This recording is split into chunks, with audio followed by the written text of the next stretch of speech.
কঠিন বিপদে অসহায় হয়ে পড়লে এই দুইটি আমল করুন, ইনশাল্লাহ সাথে সাথে আল্লাহ তাআলা আপনাকে সাহায্য করবেন, এমনকি সেই বিপদ থেকে উদ্ধার করবেন। আমরা অনেক সময় কঠিন বিপদের মধ্যে পড়ে যাই, তখন আমাদের পাশে কাউকে খুঁজে পাই না।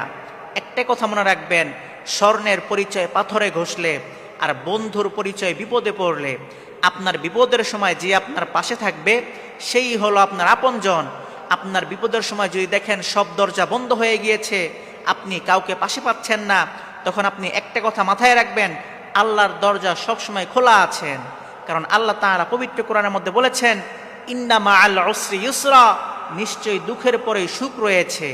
আহার করার পর আবার ক্ষুধা লাগে, পানি পান করার পর আবার পিপাসা লাগে, রাত হওয়ার পর দিন আসে, ঠিক তেমনি পর দুঃখের পরেই সুখ আসবে।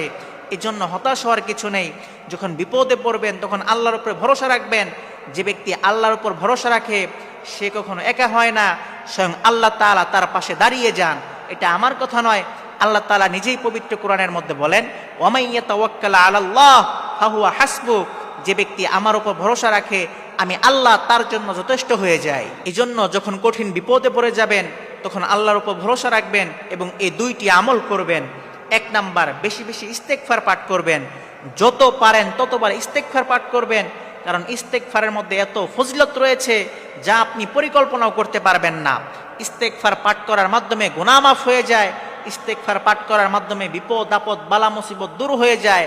ইস্তেগফার পাঠ করার মাধ্যমে রিজিকের অভাব দূর হয়ে যায়। সুতরাং যখন আপনি বিপদে পড়ে যাবেন তখন বেশি বেশি ইস্তেগফার পাঠ করবেন। 2 নাম্বার, দোয়া ইউনুস পাঠ করবেন। দোয়া ইউনুস হলো, লা ইলাহা ইল্লা আনতা সুবহানাকা ইন্নী কুনতু মিনাজ জালিমিন। এই দোয়াটি হযরত ইউনুস আলাইহিস সালাতু ওয়াস সালাম পাঠ করেছিলেন। যখন ইউনুস আলাইহিস সালাতু ওয়াস সালাম মাছের পেটের মধ্যে বন্দী ছিলেন, তখন তিনি আল্লাহ তাআলার কাছে এই দোয়া করেছিলেন, লা ইলাহা ইল্লা আনতা সুবহানাকা ইন্নী কুনতু মিনাজ জালিমিন। হে আল্লাহ, আপনি ছাড়া কোনো মাবুদ নাই, আপনি তো পুত পবিত্র, আর আমি তো জুলুমকারীদের অন্তর্ভুক্ত হয়ে গেছি। দয়া করে মায়া করে আপনি আমাকে এই বিপদ থেকে উদ্ধার করেন। ইউনুস আলাইহিস সালাতু ওয়াস সালাম যখন এইভাবে দোয়া করলেন, তখন আল্লাহ তাআলা সঙ্গে সঙ্গে ইউনুস আলাইহিস সালাতু ওয়াস সালামের দোয়া কবুল করে নিলেন। আল্লাহ তাআলা জানিয়ে দিলেন, ফাস্তাজাবনা লাহু ওয়া নাজ্জাইনাহু মিনাল গাম্মি ওয়া কাযালিকা নুনজিল মুমিনিন। আর আমি তার ডাকে সাড়া দিলাম, তার দোয়া কবুল করে নিলাম, আর এভাবেই আমি মুমিনদেরকে বিপদ থেকে উদ্ধার করে থাকি।